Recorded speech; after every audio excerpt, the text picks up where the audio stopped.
In my cultural protocols, I want to acknowledge the land here that I stand on. I want to acknowledge your mountains, your lakes, your waterways, and the two oceans that you are fortunate to live between. And I bring you greetings from my mountain, one of the mountains of the peoples that I come from in New Zealand.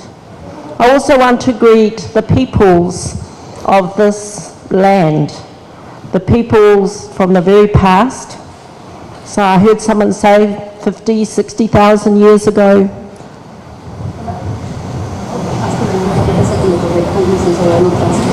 Okay.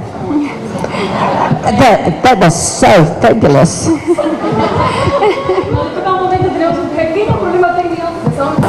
I will start again. So I want to start using my cultural protocols to acknowledge the land that I stand on tonight, to acknowledge your mountains, your lakes, your rivers, and the two great oceans that your land is between. And I bring you greetings from my mountains. That's one of my mountains there from my mother's people. And bring you greetings from our rivers and from our people who are Indigenous to New Zealand. And I stand before you as someone who's known as a scholar, who is known as someone who writes about research. But before all of those things, I am known as a granddaughter, I'm known as a daughter, I'm known as a mother, I'm known as a grandmother. And those things form my identity and they drive who I am and why I do this work in terms of Indigenous methodologies, working for Indigenous self-determination. So I'm a very proud Indigenous woman. I was taught to be proud, I was born to be proud, and I have never really accepted the sort of national mythologies that exist around the world about Indigenous peoples. And I say mythologies because they're often narratives and stories that nation states tell themselves about Indigenous peoples that makes the nation state feel good about itself, but it is built on the backs of, the lands of, the lives of, the grandmothers of, the suffering of, the languages of Indigenous peoples. And those mythologies that we carry, every country who has an Indigenous people do this, even my own, have to be challenged. And they can change. National narratives change all the time. And I just saw a change in this room when I looked at the artwork. What was once artwork and was erased and is now here. It's just one little example of how we change narratives and they can be changed. So this is a bit more about where I come from. It's hill country near this mountain, and you can see it's a farm. So my mother's people are farmers. We're Indigenous and we're farmers. We farm cattle, we farm sheep, and we have a little forest. Those three activities were introduced to us by settlers. We adopted many of the economic activities as a way to survive. And this is my extended family. My grandparents started this farm. My uncle was the farmer. Now my first cousin is the farmer, and one of the, I guess, legacies that my grandfather and grandmother gave us is they made sure the women had equal rights to this land.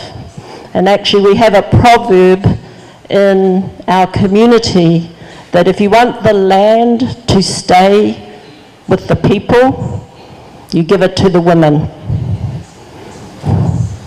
I think that's true. This is a carved meeting house. It has an interesting story, and it's from my father's people, because this meeting house was taken by the New Zealand government and sent away to Great Britain as part of an exhibition about Indigenous cultures. The government forgot to give it back. And for over 100 years, this house was taken all around the world to exhibitions, and then the government gave it to a museum. And so my father and our people struggled for many years to get this house returned. And what you see there is the house that has come home. And one of the things that museums were anxious about was if you give things back to Indigenous people, what are they going to do with it? And we said, we're going to use it. It's going to live. This house will live again with the people. And that did not go down well with museums who want to preserve culture. When you preserve culture, you often kill culture. It dies. And we don't see ourselves as museum specimens, as museum artifacts. We see ourselves as people who have the right to develop, to continue to create knowledge, to expand. And we see that in the legacies of our ancestors, that our houses have the right to live. The things we create have the right to live.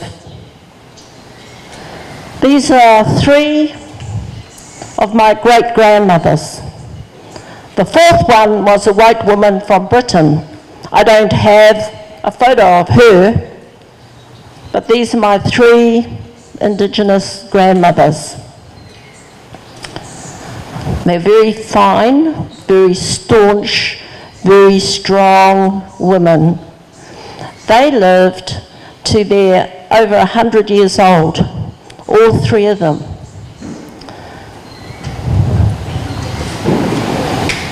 These are my grandmothers. My father's mother, and that's my father, the baby, and my mother's mother.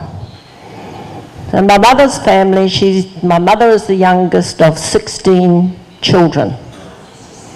So I have 90 first cousins, and I know most of them. And we are now all grandparents and great-grandparents. But we have a concept of family, which is an extended family, extended horizontally to first cousins, second cousins, third cousins, and extended vertically to grandparents, great-grandparents, etc. So that notion of whānau or extended whānau is the core of how we have organised ourselves. It's our fundamental institution. It's not a cultural institution, it's our social way of living. So there's 3 images I want to talk to, because they talk to the revitalisation and development of our people. As you heard me say, we don't want to be preserved. We don't want to be museum species. We want the right to develop. And people often have exotic views of Indigenous peoples. They want you to look like an Indigenous person, dress like an Indigenous person. And you're thinking, well, what does that mean? Because they're often based on stereotypes. One of the special things about my people is we embraced education very early when the British arrived in New Zealand. We embraced literacy, mostly because our chiefs thought that there was something in literacy that could explain the technology of Europeans who were visiting New Zealand. And they wanted the secret to that technology. And so they learnt to read. And there was a brief moment in history when our people were more literate than the settlers who were in New Zealand. Right? Because many of the settlers who came were not literate. They were illiterate. On the right is my sister-in-law graduating PhD in her community, in her tribal territory. So the university agreed that she could graduate there. And why was it important? She did her research with them, and she wanted to reciprocate, to give back to them and show them some evidence of what her study was about. And so the ceremony was on our marae, her marae. She comes from a different tribe to me. And as part of it, she gave gifts to all the key families who had helped her with her research. In the middle is a tribal or indigenous university that is accredited to give PhDs. New Zealand has 3 tribal universities. This one has always, this one is in my tribe. My father founded it, and my husband was the CEO of this university until he retired 3 years ago. And you'll see it's a very modern institution. So the Indigenous universities are established under legislation, and they're expected to teach a curriculum that reflects Māori language, Māori knowledge, and Māori cultural values. But they teach a broad range of curriculum. They teach nursing, so students can get accredited as New Zealand nurses. They teach Indigenous studies, Indigenous humanities, environmental studies. They teach science in the communities. And one of the aspirations is that they will teach science. So, you know, we often argue against science as because so many of the early colonial scientific theories were really racist towards Indigenous peoples. And so we saw science, viewed science with a lot of skepticism about whether it could deliver knowledge to us that we really valued. And the interesting thing is our people want access to particular kinds of science. They don't want the racist science, but they want to know about the environment. How can we respond to climate change in our conditions? They also want to know about the stars. They want to know about the heavens and the planets, because we have a lot of traditional knowledge. That's how we navigated across the Pacific, and our people want to expand that knowledge. On the right, if you can make that image out, is my son-in-law with a canoe. And we have revitalised many of our cultural practices along with our language. and what they're doing is preparing an ocean-going canoe. So we arrived as Polynesian peoples in New Zealand by canoe. What made our voyages across the Pacific different from the voyages of European men was our voyages were long journeys in which men and women travelled across the Pacific. The Europeans who came into the Pacific were ships of men. Men came. And then after the early European discoverers, there were whalers looking for whales, sealers looking for seals, other trading ships, and then missionaries. And it wasn't until the missionaries arrived that they brought their women with them and began to establish families. Why do I emphasize that they came with men? Because that marked some of our colonial relationships with Europeans.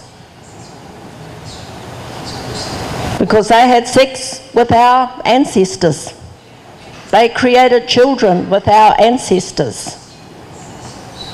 And we had to learn, and a lot of our history tells us, of how we assimilated many of those early Europeans into our culture. So this is from the book I wrote in 1998, but just trying to think about what does decolonization mean in terms of research, and what should our research be academically? What are we trying to do? And if we're trying to overturn colonialism, what does that mean? And the main point of this is it doesn't mean one thing. There is a lot of work to do, because colonialism impacted on us in deep levels. It wasn't just the change of governance, change of jurisdiction, change of law. It was a change of social relationships. Colonialism created new social categories. We never had half-caste people before. Colonialism introduced different categories of people that we had to figure out how they worked. And so trying to transform that is a long journey, trying to understand it. It's not about going backwards. You cannot undo some of these things, but it's how do we understand who we are now, accept that, and try and move forward, understanding the complexity of what we have inherited through colonialism. So, I can see the words already are not very big.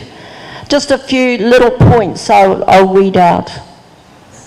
So to me, when we're talking about decolonising, it's a process. It has political dimensions. For someone like me, it's always political. If you're trying to disrupt power, that is fundamentally a political process. But it's also a process that's psychological. It's a process that's spiritual. It's a process that's environmental. Why would it be environmental? Because it's about restoring our relationships with Mother Earth. To understand how insignificant human beings really are. How insignificant human beings really are in relation to Mother Earth. And how responsible we ought to be about Mother Earth. The duty on us to look after the earth, to be responsible for the environment, to care, and to understand that human beings are not always the best decision makers when it comes to the environment. But I think, decolonising is also about understanding who we're working with, who our audiences are, what we're trying to change. We see it as a kind of praxis. It is about theory, having a theory of change, a theory of transformation, a theory of colonialism. But it's not enough to have theory. And theory isn't rigid. It's also about practices. It's also about action. But, as someone who once was an activist, it's not all about activism either. Because activism, you can run out of steam. You can get disillusioned. You can end up inwardly focused. You can end up focused on the wrong goal. You can end up having fights with each other, which we did. You can lose sight of the vision. And you can forget that once you achieve your vision, your goal, the goal, that life goes on after that. And you need a plan. How do you sustain some of these changes? How do you embed them? How do you implement them? How do you create the kind of context, conditions, incentives, if you like, for people to shift the way they think in here? Many Indigenous people will talk about the colonisation of our minds. So it's not just a colonisation of external state power, it's also understanding how we have to change and how implicated we often are in colonialism itself. We become invested in some of its structures. So I just want to come to an end. I work in a lot of different communities and tribes in relation to research. And one of the wonderful things for me as an academic researcher working with tribes is they do most of the work. They identify what their issues are, what the goal is, and how they want to do that. And this model, I work with the tribe around how do they know when they're doing well? How will they measure that? How will they know they've reached their goal? And one of the reasons they ask that question is as you achieve things, you start to recover your language and your goalposts shift. So you keep wanting more, and you want more, and you want more. And you forget where you started. And if we think of this as an intergenerational journey, then by generation 2, they've forgotten often where they began. Generation 3, they've forgotten what the vision was. Generation 4, they want to change, move in a different direction. So it's a long journey.